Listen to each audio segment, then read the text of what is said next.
Selain untuk berteduh, berkumpul, dan juga beristirahat, rumah juga bisa menjadi tempat untuk menyalurkan hobi. Seperti rumah kali ini yang memiliki ruangan khusus untuk menyalurkan hobi miliknya. Seperti apa rumahnya? Assalamualaikum warahmatullahi wabarakatuh. Di video ini kita akan bahas bersama Kang Isep selaku 3D modeler untuk project P-House. Nah, Kang Isep, langsung aja nih. Project P-House ini tuh project seperti apa sih? Apakah project bangun baru ataukah renovasi? Jadi untuk project kali ini kita projectnya renovasi ya. Renovasi dari rumah 1 lantai menjadi rumah 2 lantai. Tapi ada ini tuh nggak dibongkar gitu loh yang bawahnya tuh, Kang. Oke, nggak dibongkar.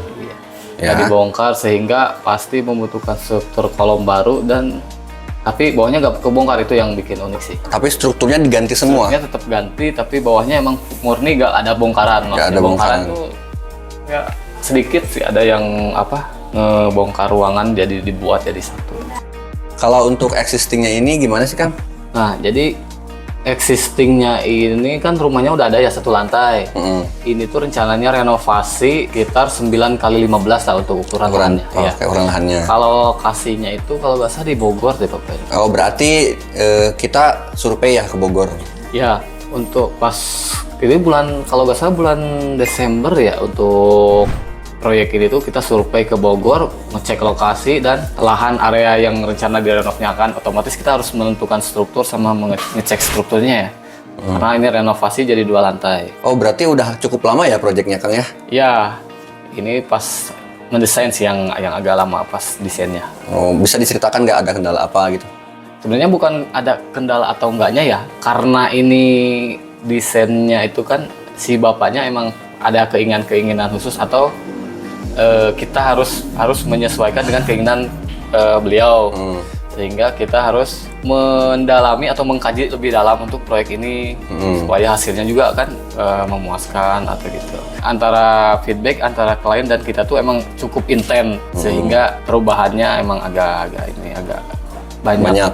Tapi ya itu nggak mau ngerubah lantai bawah gitu, nggak terlalu banyak ngerubah. Berarti itu banyak revisi atau gimana?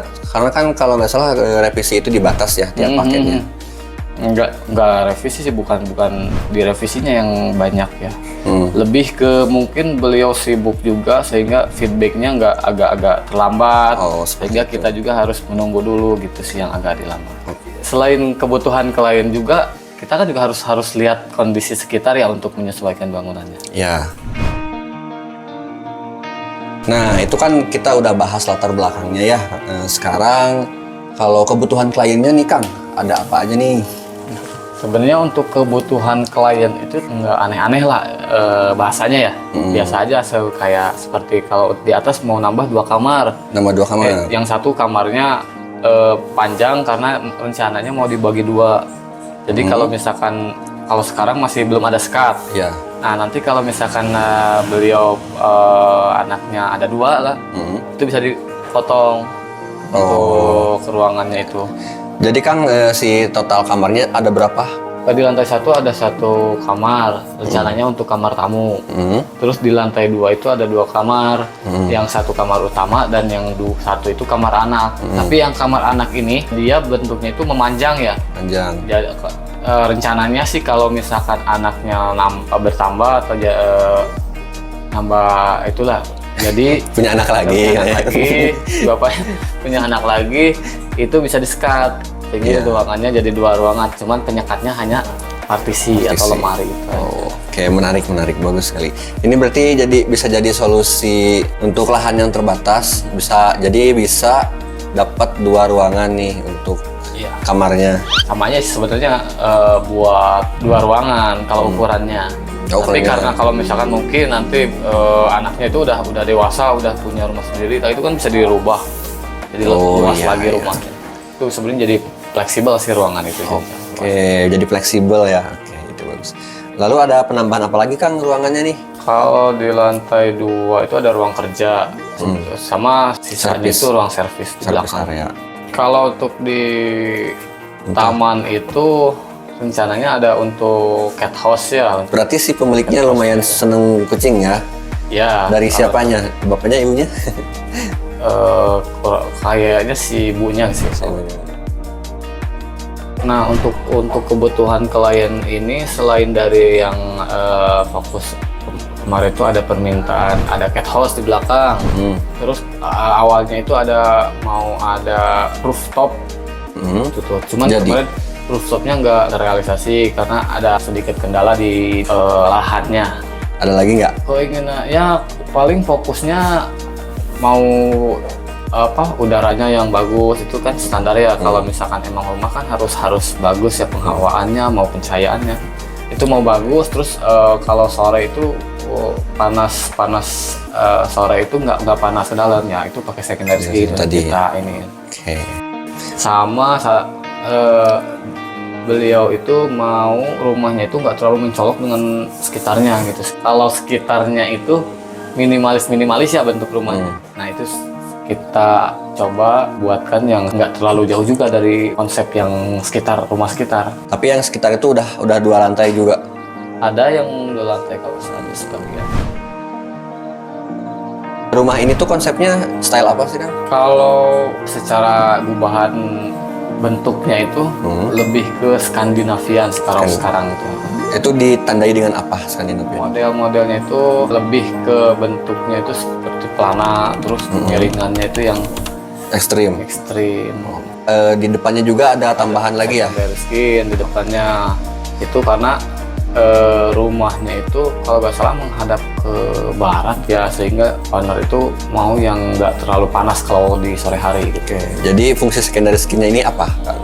Kalau untuk di rumah ini untuk menahan panas sore. Kalau panas sore kan kurang enak ya. Nanti kalau malam harinya itu bisa panas ruangannya. Jadi di alinya itu pakai secondary skin di depan. Secondary skinnya itu terbuat dari apa nih yang buat rumah ini? Kalau yang ini WPC yang motifnya kayu kalau untuk yang sebelah depan kamar utama. Kalau di yang area ruang kerja itu ada rosternya beton. Kurang lebih seperti itu pembahasannya. Nah, sekarang kita lihat desain akhirnya seperti apa. Seperti ini.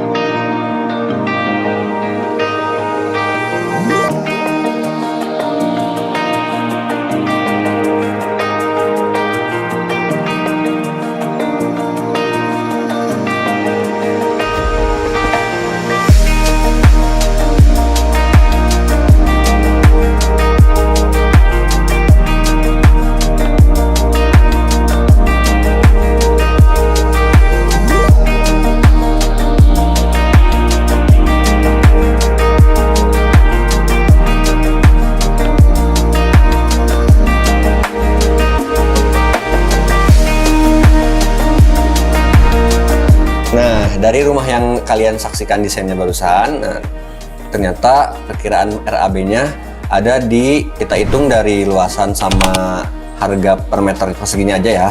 Jadi luasan total bangunannya adalah 210 meter persegi, dikalikan dengan perkiraan harga per meternya adalah 4,2 juta. Hasilnya kalian bisa jumlahkan sendiri ya. Begitu aja mungkin untuk desain rumah kali ini. Ya, terima kasih Kang Isep sudah menjelaskan. Oke.